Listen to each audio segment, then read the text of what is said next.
I've been involved in professional sport, in high performance management of various sorts for 25 years across rugby union, AFL and soccer.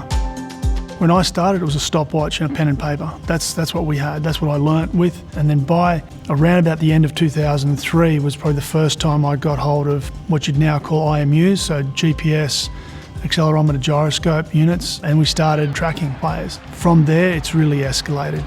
Probably by the time we got to the latter stages of the 2000s, we had all sorts of devices. At the highest end of the market, you've got people standing in front of motion capture video cameras and doing movement screens and having angles measured at a certain level of accuracy and then conveyed back to staff. Even at the bottom end, everybody's using GPS data predominantly to track athletes, and that's even not just the professional level, that's your academy levels and your development levels below that. That's widely accepted practice.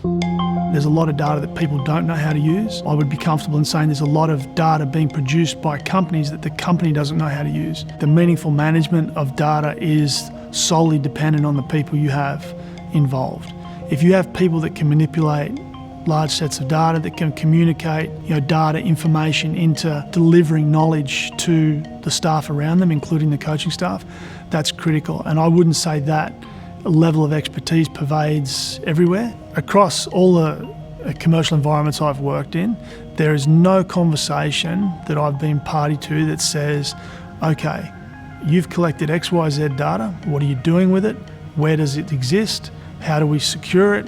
Etc., etc. I think we need to get to the point that people accept the data is about someone and that we should respect it, and therefore we have a number of procedures in place that should be standard about how we look after that data, the portability of it when an athlete moves to ensure that it goes, and then the anonymising of that data post their departure and what happens to it and how it's secured.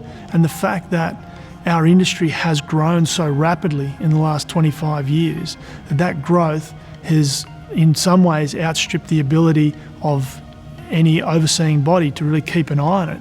That speed of evolution has prevented anyone meaningfully stopping to think, hey, where is all this going?